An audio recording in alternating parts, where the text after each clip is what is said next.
नमस्कार। अपना प्रदेश उत्तर प्रदेश उत्तराखंड देख रहे हैं आप। मैं हूं आपके साथ पूजा मोहन पांडे। खबरों की शुरुआत करते हुए सबसे पहले आपको बता दें, राज्यपाल आनंदीबेन पटेल के साथ में मुख्यमंत्री योगी आदित्यनाथ ने काकोरी ट्रेन एक्शन की 97वीं जयंती पर शहीदों को नमन किया है। लखनऊ के काकोरी शहीद स्मारक स्थल पर राज्यपाल के साथ मुख्यमंत्री ने अपने मंत्रिमंडल के सहयोगियों और विधायकों के साथ शहीदों को नमन किया, साथ ही उन सभी को श्रद्धांजलि भी दी है। इस अवसर पर शहीदों के परिजनों को भी सम्मानित किया गया। इस दौरान राज्यपाल आनंदीबेन पटेल ने कहा, मेरे लिए गर्व की बात है कि मैं इस ऐतिहासिक कार्यक्रम का हिस्सा बनी हूं।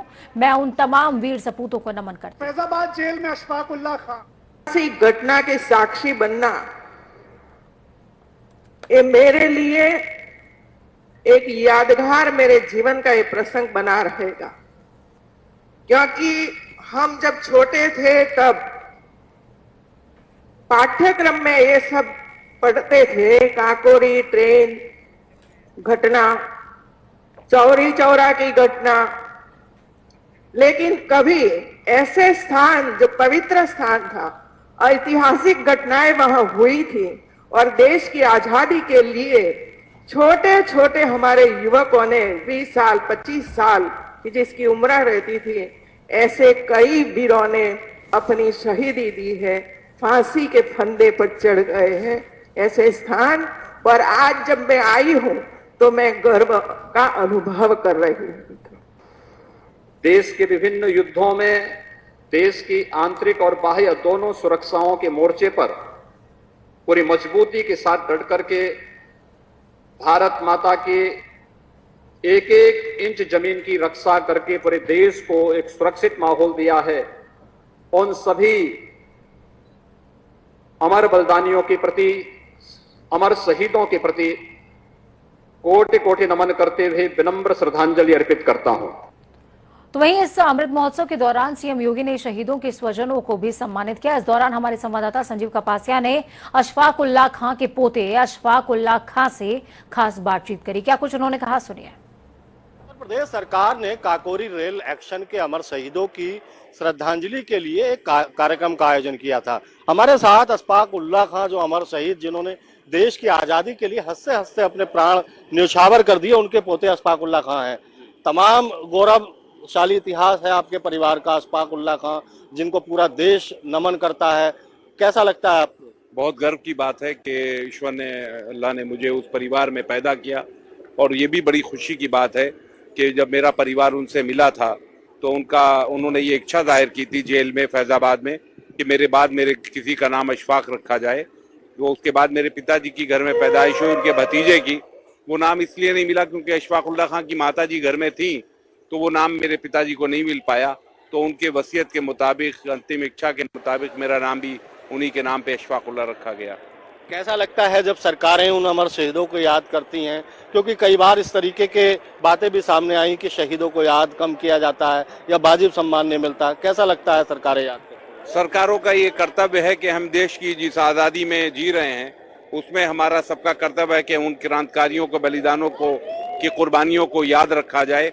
बल्कि हम लोग ये चाहते हैं कि आज की जो नई जनरेशन है, हमारा मुस्तकबिल है, वो पाठ्यक्रमों में उनका नाम आना चाहिए, जिसमें सिलेबस में वो लोग नाम जान पाएं और उनके लिए कुर्बानी का इतिहास जान पाएं।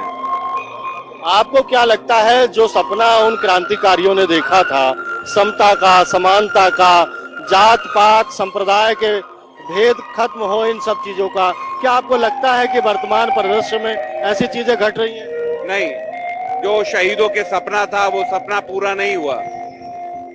वो शहीदों का सपना था कि हमारा मुल्क आजाद हो और भाईचारा हो, हिंदू मुस्लिम एकता हो। संप्रदाय विरोधी बात कही थी, एकता की बात कही थी।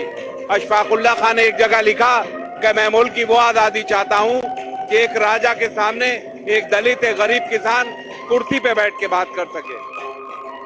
तो अब आपको क्या लगता है कि जो अमर शहीद हैं उनको नई पीढ़ी याद रखती है, जानती है नई पीढ़ी? जिन कुर्बानियों जो उन लोगों ने दी हैं उसके हिसाब से नई पीढ़ी, आज का नौजवान, उनको भूलने का काम कर रहा है। क्योंकि हम कार्यक्रमों तो कर लेते हैं लेकिन सिलेबस में नाम नहीं आ पाते हैं। उनके नाम से संस्थाओं के नाम रखे जाएं और यूनिवर्सिटी ने और बच्चों को पढ़ाया जाए कि उन बलिदानियों का इतिहास तब हम जान पाएंगे। ये अशफाक उल्ला खां के पोते अशफाक उल्ला खां थे, जिनका साफ तौर पर कहना है कि जो नई पीढ़ी है उनको देश के क्रांतिकारियों को पाठ्यक्रम के माध्यम से याद दिला जाए। वीडियो जर्नलिस्ट आशीष के साथ संजीव कपासिया, जनता टीवी, लखनऊ। प्रियंका गांधी वाड्रा के आदेश के बाद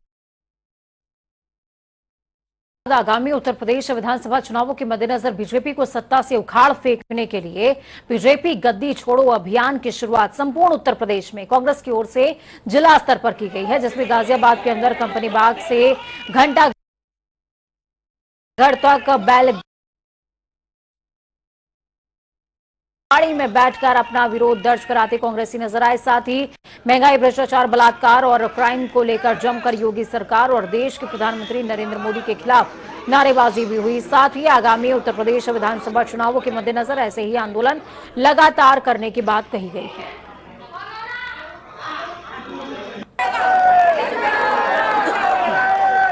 गाजियाबाद की तस्वीरें आप देख पा रहे हैं। मोदी सरकार के खिलाफ जमकर नारेबाजी करते नजर आए।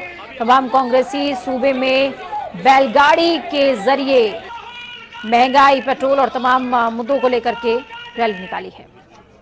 आज प्रियंका गांधी के द्वारा पूरे उत्तर प्रदेश के अंदर भाजपा गद्दी छोड़ो अभियान की शुरुआत की गई है, जिसमें गाजियाबाद के आज हम कंपनी बाग के अंदर खड़े हुए हैं, जहां पर कांग्रेस के मेरे पीछे आप देख सकते हैं किस तरीके से यहां पर सारे कांग्रेसी इकट्ठा हुए हैं और यहां पर भाजपा को अपनी ताकत दिखाने की पूरी जोरदार कोशिश की जा रही है। वहीं अगर दूसरी तरफ देखा जाए तो इस रैली के अंदर जो यहाँ पर पास में ही जो एक गरीब तबके के लोग हैं जो मजदूरी करने आते हैं वो भी देखने को मिल रहे हैं। हालांकि अब जब हमने उनसे पूछा कि वो यहाँ क्या करने आए हैं तो उन्होंने उसका गोलमोल जवाब दिया। कहीं ना कहीं कांग्रेस के पास कार्यकर्ताओं की कमी है, कमी का अभाव होते हुए आज उन्होंने लेबर का सहारा लिया है और यही वजह है कि आज हमारे कैमरे में वो लेबर क्लास कैद हो गई, जिसमें कुछ लोगों का कहना यह है कि राहुल गांधी को वो मुख्यमंत्री बनाना चाहते हैं। अब राहुल गांधी कौन है और क्या वो उनकी पोस्ट है और वो क्या बनने वाले हैं, इसके बारे में कांग्रेस के जो नेता हैं उन लेबर क्लास को नहीं बता पाए और यही वजह है कि आज इस रैली के अंदर मजदूरों के हाथ में तख्तियां थमा दी गई ताकि बीजेपी को अपने ताकत का, कांग्रेस का एहसास कराया जाए। लेकिन वो कैमरे में हमारे चैनल के माध्यम तो वहीं बीजेपी के खिलाफ हल्ला बोल गद्दी छोड़ो अभियान के तहत कांग्रेसियों ने आंदोलन किया है। कांग्रेस के प्रदर्शन में प्रदेश अध्यक्ष अजय कुमार लल्लू ने भी शिरकत करी और सरकार के खिलाफ मोर्चा भी खोला। इस दौरान लल्लू ने सरकार पर निशाना साधते हुए कहा कि इस बार जनता कांग्रेस को मौका जरूर देगी और कहा कि बीजेपी सरकार में महंगाई चरम पर है, जिसकी वजह से आम आदमी के हाथों से निवाला छिन रहा है।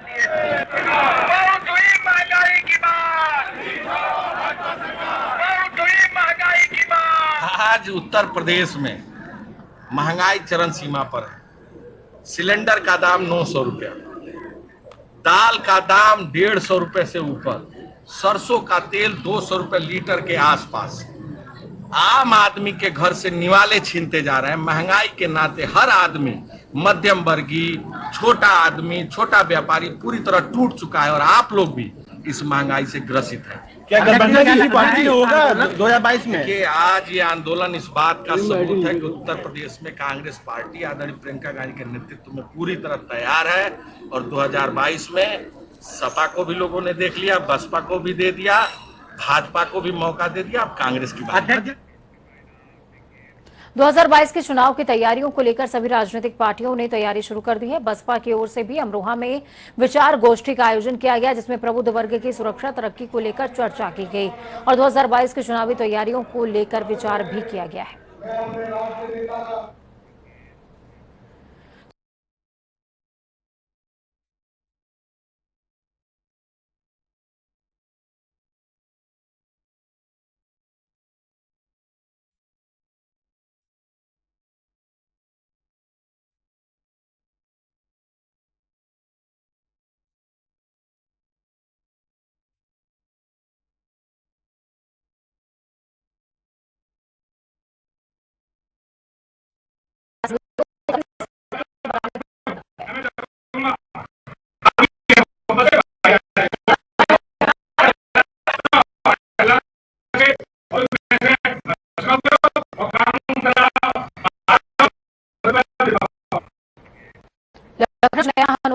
मंदिर में शामिल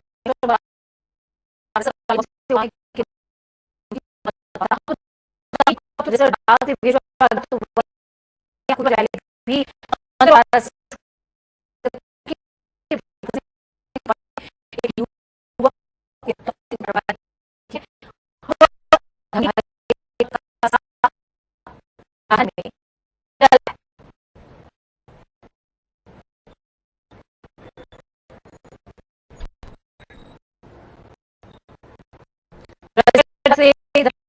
पत्र भी लगाए और एक बार फिर बस से उड़ाने की धमकी दी गई है।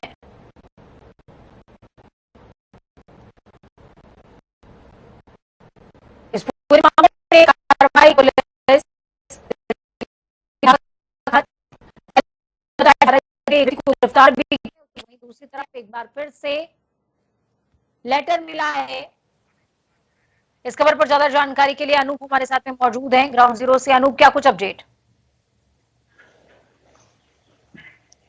देखिए पूजा, 31 तारीख को हनुमान जी जो अलीगंज में पुराना मंदिर है उसको पत्र मिला था। उसके बाद मनकामेश्वर मंदिर को धमकी भरा पत्र मिला था, बम से उड़ाने की धमकी दी गई थी। 7 तारीख को पुलिस ने बड़ी मशक्कत के साथ जो सीसीटीवी में जो संदिग्ध देखा गया था उसको सफीक नाम के युवक को गिरफ्तार किया और उसके पास से मोबाइल, कुछ जो भक्ति की किताबें या फिर इस तरीके से बरामद करके उसको जेल भेज दिया गया था। आज फिर खदरा में एक जो मंदिर है, नानक शाही आश्रम है, उसको रजिस्टर्ड डाक से धमकी भरा पत्र मिला है, उसको उड़ाने की धमकी दी गई है। पूजा, पिछले जो दिनों में 7 तारीख को जो गिरफ्तार हुआ सफीक, उसको जब पुलिस ने पकड़ा था उससे पूछताछ की थी, तब कोई खास बातें सामने निकल के नहीं आ पाई थी। लेकिन इस धमकी भरे पत्र से ये बात जरूर जाहिर हो जाती है पूजा कि जिस तरीके से पिछले जो युवक को सफीक नाम में युवक गिरफ्तार किया था उसके साथ ही कई हैं, जिसे पिछला जो आज खत मिला है धमकी भरा पत्र, वो कौन शख्स है। पुलिस को गहनता से जांच करनी पड़ेगी कि इसके शख्स के साथ में कितने साथी हैं और क्या चाहते हैं, और धमकी भरा जो पत्र बराबर लगातार लखनऊ के कई मंदिरों को मिल रहा है वो क्यों देना चाह रहे हैं, क्या वजह उसकी है। पूजा, बिल्कुल, बहुत शुक्रिया अनूप हमारे साथ जुड़ने के लिए, अहम जानकारी ग्राउंड जीरो से साझा करने के लिए। 8वीं में पढ़ने वाली मासूम बच्ची के वर्चुअल क्लास के जरिए उसका नंबर हासिल करके अश्लील मैसेज भेजने वाले युवक मोहम्मद सैफ और उसके भाई को पुलिस ने गिरफ्तार कर लिया और आगे की कार्रवाई भी शुरू कर दी। दरअसल मोहम्मद सैफ का छोटा भाई 8 साल की लड़की के साथ में पढ़ाई करता था, जिसने उस लड़की का नंबर निकाला, अपने भाई को दिया, जिसके बाद उसने इस घटिया हरकत को अंजाम दिया।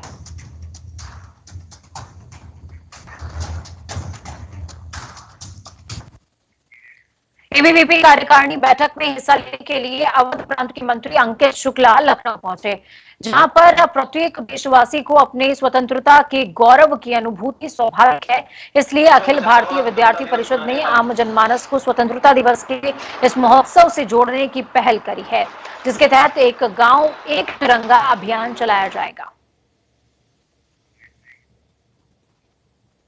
अखिल भारतीय विद्यार्थी परिषद आगामी सत्र में जो 2-3 बड़े अभियान चलाने वाला है, उसके लिए पत्रकार वार्ता हमने आयोजित की थी। 1 अगस्त को संपन्न हमारी एनईसी की बैठक में तय हुआ कि स्वतंत्र भारत की 75वीं वर्षगांठ के अवसर पर पूरे प्रांत भर में 3000 से अधिक गांवों में स्थानों पर हम लोग ध्वजारोहण करेंगे, जिसमें आम जन सहभागिता कैसे सुनिश्चित हो सकती है उसके लिए काम करेंगे। महिलाओं की मासिक धर्म की स्वच्छता के प्रति उनका जागरण करने के लिए ऋतुमती अभियान के माध्यम से हम उनके बीच में जाएंगे। परिषद की पाठशाला जो वंचित विद्यार्थी हैं, गांव में जो संसाधन के अभाव में है, उनके लिए परिषद की पाठशालाएं कैसे संसाधन युक्त बना सकते हैं, उसके लिए विद्यार्थी परिषद काम करेगी। तो साथ ही साथ जब 2023-24 के अंदर विद्यार्थी परिषद अपने 75वें वर्ष में प्रवेश करेगी, तो उसके लिए विद्यार्थी परिषद अपने स्थापना दिवस में सांगठनिक विस्तार को प्रमुख रूप से माध्यम बनाकर हम उसके लिए काम करेंगे और उसको भी आम विद्यार्थियों का कार्यक्रम बनाएंगे। तो खबरों में आगे बढ़ते हुए रुक करेंगे देवभूमि का अगस्त क्रांति दिवस और काकोरी कांड दिवस के मौके पर मुख्यमंत्री पुष्कर सिंह धामी स्वतंत्रता संग्राम सेनानी और उत्तराधिकारियों के बीच पहुंचे। देहरादून नगर निगम टाउन हॉल में आयोजित कार्यक्रम में सीएम धामी ने सभी से वादा किया कि सरकार उनके साथ खड़ी है। साथ ही कहा कि स्वतंत्रता संग्राम सेनानियों को मिलने वाली पेंशन की राशि में भी सरकार इजाफा करने पर विचार कर रही है। आज हमने यहाँ से प्रारंभ किया है। मलिन बस्तियां हैं, झुग्गी झोपड़ियां हैं, जो आवास विहीन लोग हैं, उनको सहायता करनी। सर, क्या ये वैक्सीनेशन भी मोबाइल के जरिए वैक्सीनेशन साथ वैक्सीनेशन भी होगा और जो मलिन बस्तियों में झुग्गी झोपड़ियों में रहने वाले हैं उनको पूरी तरह से किसी को नहीं छोड़ेंगे, सबको वैक्सीन भी देंगे और उनके साथ जो हमारी जो सहायता है वो भी करेंगे। उत्तराखंड क्रांति दल ने यूकेडी महानायक बाबा मोहन उत्तराखंडी की 17वीं पुण्यतिथि मनाई। यूकेडी के राष्ट्रीय अध्यक्ष काशी एरी और कार्यकर्ताओं ने बाबा मोहन उत्तराखंडी को श्रद्धासुमन अर्पित किए। यूकेडी के राष्ट्रीय अध्यक्ष ने कहा कि बाबा मोहन उत्तराखंडी ने उत्तराखंड से पलायन रोकने के साथ साथ गैरसैंण को स्थायी राजधानी बनाने के लिहाज से कई बार भूख हड़ताल करी थी, लेकिन सरकारों ने राजधानी गैरसैंण को कभी भी अस्थायी राजधानी बनाने नहीं दिया। साथ ही उन्होंने कहा कि बाबा मोहन उत्तराखंडी गैरसैंण को लेकर भूख हड़ताल करते हुए अपने प्राणों को त्यागते भी नजर आए थे।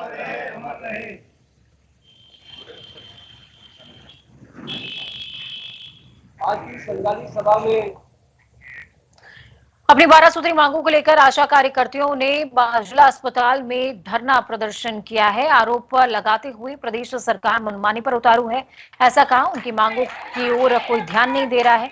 कोरोना काल में उनका मानदेय 10,000 किए जाने की बात भी इस दौरान हुई, लेकिन उस पर भी अमल नहीं किया गया। उन्होंने कहा कि अब सरकार से आर पार की लड़ाई लड़ी जाएगी। जब तक मांगों पर फैसला नहीं होता, आंदोलन जारी रहेगा।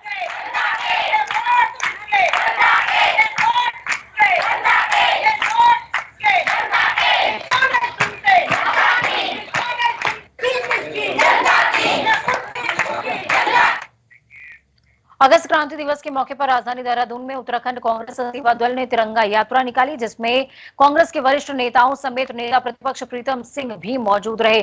कांग्रेस सेवा दल के मुख्य संगठक राजेश रस्तोगी ने कहा कि 9 अगस्त 1942 माफ कीजिएगा, को राष्ट्रपिता महात्मा गांधी ने अंग्रेजों भारत छोड़ो का नारा देते हुए बड़ा आंदोलन छेड़ा था। आज के समय में भी भाजपा सरकार की जन विरोधी नीतियों का बहिष्कार करने की जरूरत है, जिसके लिए हमें भाजपा गद्दी छोड़ो अभियान चलाने का फैसला किया है। 1942 में राष्ट्रपिता महात्मा गांधी ने अंग्रेजों के आतंक से, कुशासन से पीड़ित होकर, परेशान होकर के, पूरा देश परेशान हो रहा था, तो नारा दिया था अंग्रेजों भारत छोड़ो, और उसको क्रांति के रूप में मनाया गया।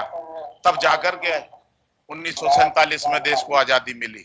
आज देश के हालात बिल्कुल ऐसे हैं जैसे अंग्रेजों के समय में थे।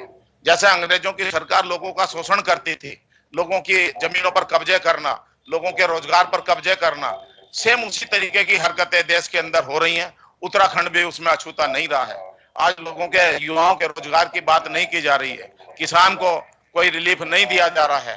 किस तरीके की व्यवस्था कर दी है भाजपा सरकार ने, तो कांग्रेस सेवा। जी हाँ, तो इस वक्त की बड़ी और अहम जानकारी, ओलंपिक विजेताओं का देश में स्वागत हुआ है। नीरज चोपड़ा गोल्ड लेकर भारत वापस लौटे हैं। गोल्ड जीतकर लौटे हैं नीरज चोपड़ा और उनका जोरदार स्वागत। देश में चैंपियंस का स्वागत। इस समय की अद्भुत तस्वीरें आप अपनी टीवी स्क्रीन पर देख पा रहे हैं। ओलंपिक में परचम लहराकर तमाम जो खिलाड़ी हैं वो वापस लौटे हैं, वतन वापसी हुई है। तो ऐसे में स्वागत जोरदार हो ये बेहद लाजमी है। 13 साल का सूखा खत्म हुआ, भारत के हिस्से में गोल्ड आया है और नीरज चोपड़ा जब एयरपोर्ट पर पहुंचे तो खुशी की लहर देखने को मिली।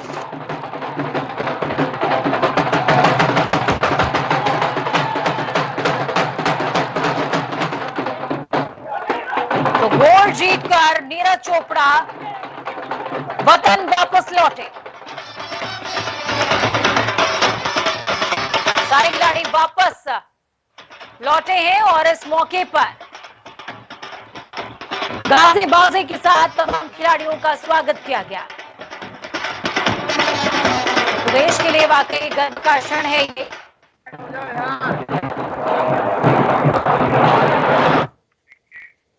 छोटे से ब्रेक का ब्रेक, उस पार खबरों का सफर लगातार जारी रहेगा। बने रहिए जनता टीवी के साथ, क्योंकि हमें आपकी ताकत, अपना और अपनों का बहुत ज्यादा ख्याल रखें।